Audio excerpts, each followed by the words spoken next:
Hi, and welcome to the next edition of the Mormon Meat Locker.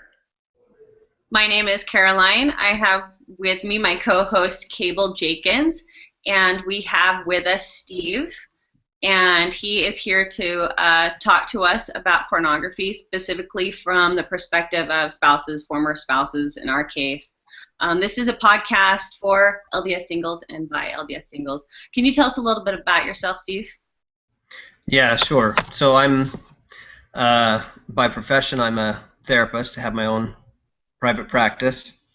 And this particular problem, whether it's pornography or a spouse who is sort of surviving the wreck that causes, is the number one issue that I deal with in my practice. Very common. About half to two-thirds of the clients I work with are struggling in some way with this issue.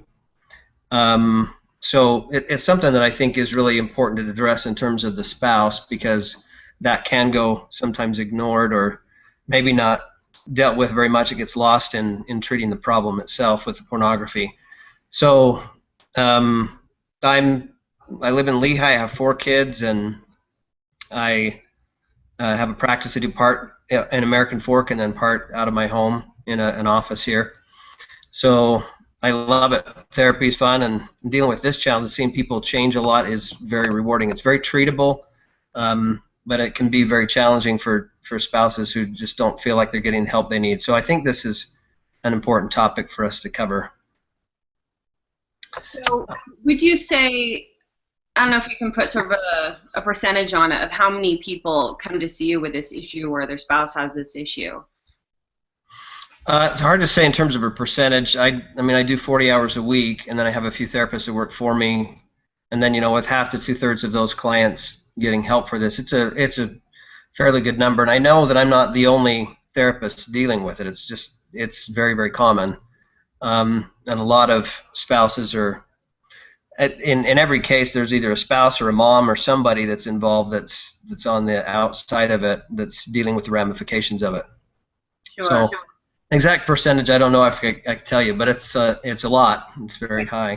Well, it seems from my rough recollection from general conferences, from articles I've read on the issue, it's dealt with fairly frequently, I think. But like you said, I think it's mostly from a perspective of those struggling with the issue themselves, and maybe not those affected so much by it. And we could probably even extend it beyond spouses or ex-spouses and to all the others that maybe are affected by it in some way. But I would think that those secondarily affected by it might not feel like they get the same sort of comfort or coping mechanisms for how to deal with this sort of thing. Yeah, I don't think that's a big part of the problem. A lot of times you don't have a secondary victim, if you will, if you want to call it that, or somebody who's lived with it. They usually don't seek help, not necessarily in therapy. It's usually when the individual who has the addiction to pornography is getting help that it sort of comes out. Sometimes they don't see themselves as having a problem. They see their spouse as having the problem, and they feel like in a lot of ways they're not good enough, that they feel like if they could just do better, maybe the problem would stop, but they don't see that they necessarily have a need to get some treatment, and they deserve to. They need to get that help. Well, and I could see that it's something that maybe even after marriage ends, whether it's for that or some other reason, but maybe it's something they were affected by in some way, that it's something that probably reverberates in their lives just as a single person. So I thought, when you brought this topic to me, that was something that really could affect LDS singles even now. Yeah, it's very, very common that it does. If that was the reason for the divorce or something similar to it, then people often do feel like they carry that sort of retinal backlash, if you will. They take it with them into their life afterwards, and feel, again, it's really common for them to feel like I'm just not good enough, and they think it was about them. If I was just pretty enough, if I lost weight, or those are common things I hear people saying. If I just this or that, then it would have stopped, and I just didn't do enough, and that's just not the case. There's I think a lot of a lot of people that just need to realize that they're just fine. The issue has actually precious little to do with them. It's an addiction that belongs to the person with the addiction. Sure. Well, and I would think that, especially in this day and age when it's something that's so accepted, it can be hard to know how to cope with those feelings, and realize that, I don't know, it's probably normal. I think you'd probably try to push those feelings away. I know I was actually on a date recently, and the guy was talking about, had just brought up a friend who's going through a divorce because of pornography, and his soon-to-be ex-wife, maybe his ex-wife now, I don't remember, was talking about how, or he was saying that, you shouldn't leave for those reasons, and she shouldn't feel like it was because of her, which I think is accurate, but I think it is probably hard to not, you might cognitively know that it's not you, but emotionally it's probably a lot more difficult. Right. I mean, I think the emotional aspect of it is the most difficult part to separate. And we get this idea a lot of times too that people will say things very commonly, like it takes two for a divorce to happen. And I'd put it this way: it takes two to make a marriage work. It only takes one person really to blow it up. So sometimes, I mean, I know everybody's got weaknesses, everybody has flaws, but an issue like pornography can be enough. In particular, if it just keeps going and the person isn't seeking treatment, and issues like that really bring it to a surface where she feels like she just can't put up with it anymore, and so she leaves. And that's where I think it's important for her to realize that, yeah, it takes two to work on that marriage and to work on your weaknesses, but sometimes it's a problem that he's dealing with that's gotten just to that point where she can't tolerate it anymore. If that makes sense. Yeah. So tell me a little bit more about what you think women might be going through, or men. It could go both ways. Yeah, and it does go both ways. It's a lot more common that it's men who have the problem with pornography, but it's not just a male issue. It's becoming more common for females. But one of the big things I think that women go through is the self-blame, that they make it that it's their fault. An important thing to remember is with the comparisons that they're making, because they're thinking, okay, I can't compete with this, this hot woman on the pornography or whatever. You have to remember a lot of that is photoshopped or plastic or whatever else happens. It's not real, both what they're seeing, but also, if you can think about it, it's being manufactured in every way. That woman doesn't have any connection to this guy at all. It's pictures and images and that kind of thing. It's completely false. So women often will make it like, if I was better, if I was prettier, or didn't have a little bit extra weight or whatever they may be thinking, then he would not be doing this. Sometimes they'll do it even in terms of like, I can't get mad at him. If I get mad, then he always goes off and looks at porn. So very often she will make those issues about herself in one way or another, sometimes to the extent that she's just almost swimming trying to find what the connection is. If she just did this thing, then it would stop. And that's a really common problem, but you don't ever find the connection because it isn't about her. It's something that's happening within him, and he's the one that's struggling with knowing how to cope. And so I guess I'd say in terms of that, he gets to pick how he copes. And if he's going to cope by looking at pornography, that is a problem that needs to belong to him and not to her. So the disconnect I think she's got to work on is, and that we work on often in counseling, is helping her understand her value and worth, that rejection is a function of the rejecter and not the individual that feels like he or she is being rejected. So those are places to really start working on her self-esteem that way. Sure. Some other things that I have run into that I wanted to mention with true intimacy, which is all about connection. We use the word intimacy and we think that just means sex, but we're talking about closeness, really. And one of the main problems is the average age that an individual sees their first pornographic image is anywhere from 8 to 13 years old. That's right at the onset of when they're starting to develop the idea of what a relationship is about, especially as you get closer to 13. So it's pretty clever that Satan has that as a primary target for where he's going after young people. So they get an idea that what a woman wants is what pornography teaches, and he misses entirely the concept that a relationship is an emotional thing and not a sexual thing. Even in terms of sex itself, when we're talking about sexual intimacy, really when it's a close relationship, that's a communication. It's not just sex. So pornography robs people of that. They get the wrong idea, and then they start to objectify women as a result. So you get to a marriage level, and women often feel like they're not good enough because of how they're being treated in that relationship. He just doesn't know, hasn't learned very well any different than just to objectify her. So a common problem there. In working with women on that, it's just important to help them understand what's going on inside of him.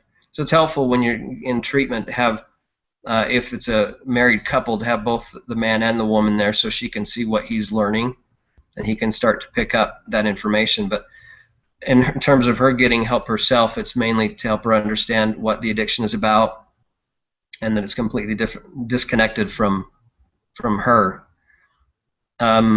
Another big thing is to look at the concept of what she deserves. One of the things I want to look at with that I spend time with women on as they're getting stuck in this kind of a problem is the idea that she really does deserve a guy who is going to respect her, who's going to honor her, who's going to find other healthy ways for her or for him to cope with his challenges rather than running off and viewing porn. He doesn't need to do that. There are other ways to deal with the stress. And what women don't know, or being general when I say that, a lot of women do understand this, but ones that are stuck with this kind of a challenge often don't recognize that that men have triggers that they'll go to that often drive them to this, that it could be something. If you look at the most common ones, it's things like boredom, loneliness, anger, stress, or just being tired. And that doesn't excuse it. It's just a trigger that is happening for him, and so then he goes off to cope with something else and needs to learn how to cope differently. Sometimes a place where it gets connected with her having a struggle with it is if they have a fight. So there's a little bit of a distance between them. He's not feeling close to her, she's not feeling close to him, and so then because of that emotion he's struggling with, then he runs off to look at porn. She makes it about her, shouldn't have fought with him, and it's not. It's that he needs to cope in a different way, he needs to learn how to communicate with her and solve the problem. Okay, so someone who's, now single after being in a relationship or marriage with someone who had an addiction like that, what's the best thing that they can do to kind of heal themselves before they get into another relationship, to make sure that they're ready for another relationship that's healthy? Well, yeah, good question. I think one of the big things there, to me, I think that before a person can really move into another relationship, they have to be healthy as a single person. So it is pretty critical that she gets past any incorrect belief there that his pornography problem was about her. That's something to work through, and sometimes that takes a lot of time to be able to conclude that and understand that fully, that was his issue. It's not hers. It's not about her. Like I said earlier, I look at it this way. When I was saying rejection is a function of the rejector, you take an extreme example to see how that operates. We wouldn't look at racism as really making any sense. Is it the fault of a person who has colored skin that other people treat him or her with disrespect and ostracize them? That makes no sense to me. You wouldn't blame the person with the skin color issue for that. You'd look at the person who is doing the rejecting and exhibiting that racism as the one who's got the problem. So rejection is a function of the rejector. And in this case, that's what we're looking at. The individual who's pushing away his wife and going and acting out in another place, it's his issue. It has nothing to do with her. He is often not even thinking about that. So when you're looking at her needs, before she can move into a relationship, it's critical for her to know all the way down to her soul that that's not about her, that she is a strong person, that she is beautiful, that she has everything that she needs in order to move forward in the relationship. And that just takes some real processing and some work on self-esteem, that kind of thing. And what's something that someone could do moving forward when they go into a relationship, or when they're, dating around? Are there questions that they should ask, or is there something they should look for, or something they should, may look for in a healthy relationship?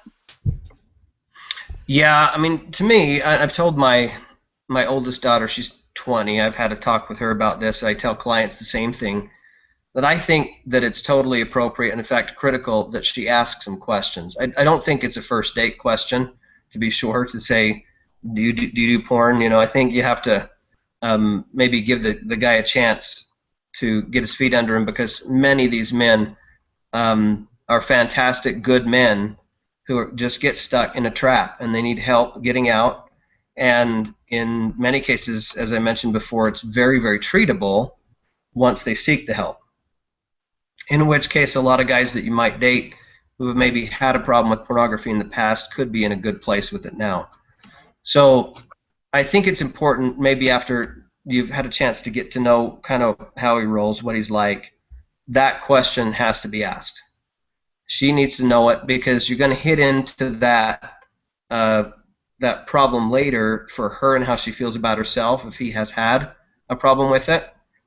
I mean, you can imagine how that's going to bring up a lot of stuff.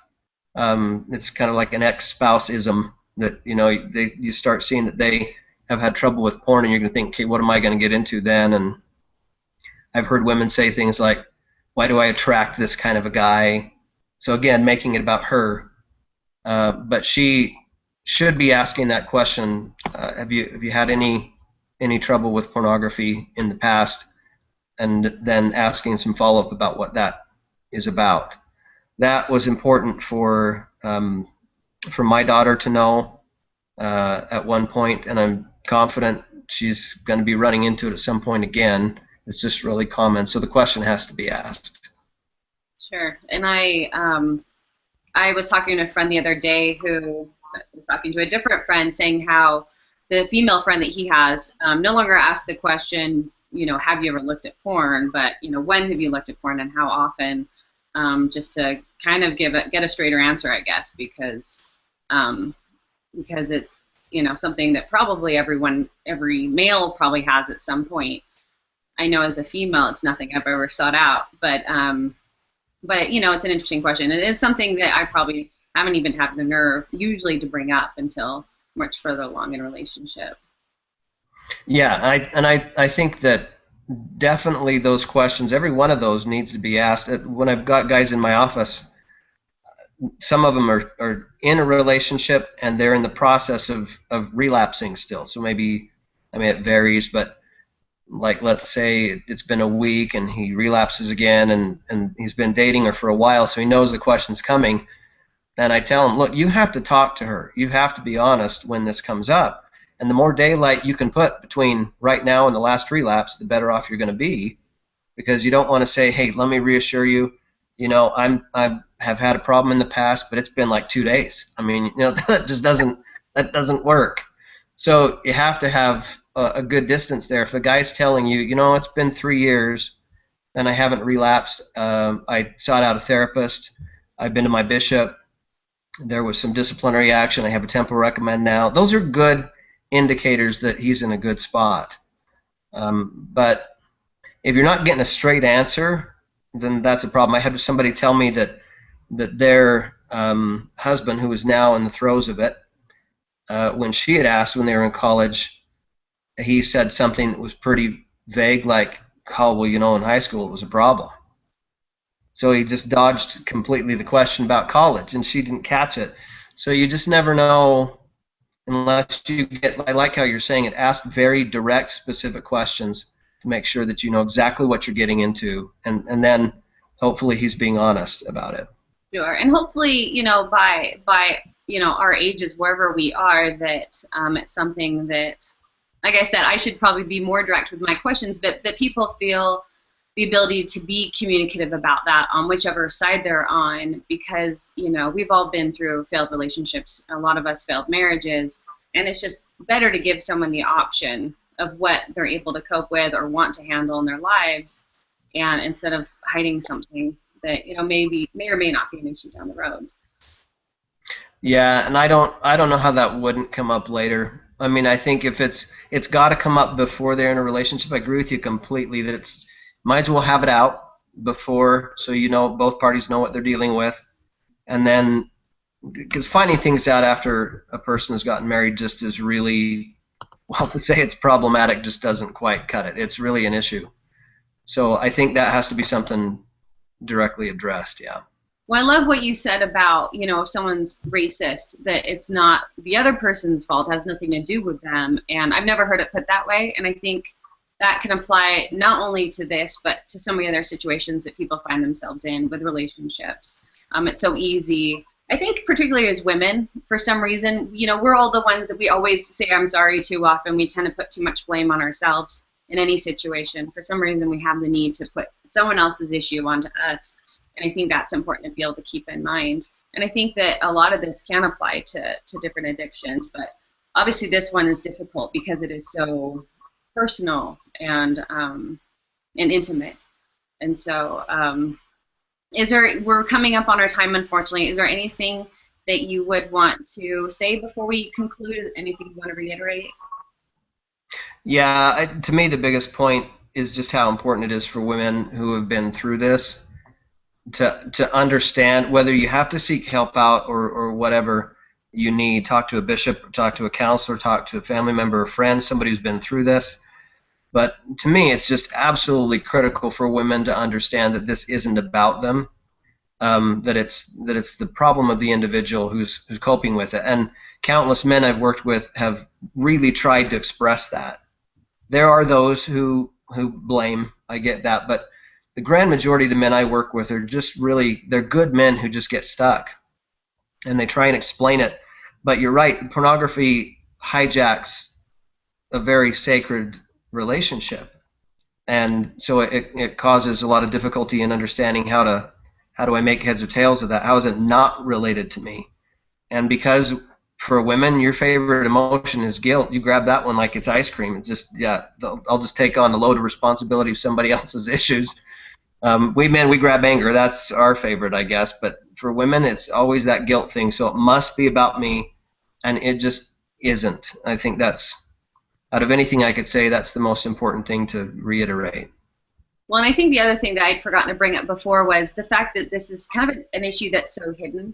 It's difficult to talk about. It's difficult, obviously, if it's your own problem to talk about. But it's also difficult to talk about when it's someone else's issue, whether you feel like you can't, that it's not your problem to talk about because it is such a kind of a personal issue, or how it might reflect on you. For example, as a female, how it might reflect on you. What people might think if your spouse had that problem. Because like you were saying, sometimes people will say it takes two, right? And so I think that, like you said, talking to someone, talking to a friend, talking to people, being more open about it, it's one of those things maybe if more people were open about, that it'd be a lot easier for everyone. Yeah, I think definitely the case that if people could find ways to express that, there are support groups that the church offers for women whose spouses have been addicted to this, and they can process and talk about it. It's very important for them to get that support. Yeah. Well, great. Thank you so much for coming on. Cable, you have any last words? Great comments. That's good information, I think, for everybody to have. So, hopefully that'll maybe if there's anyone out there who needs help or anything like that, it'll be able to go and get that. And I know in the mid-singles world, it's tricky navigating the dating world, so it's important to kind of have all the facts and know what we're getting ourselves into. So thanks for joining us, Steve. Appreciate your time. Thanks for everyone who logged on and joined us, and we look forward to seeing you next week. Thanks a lot.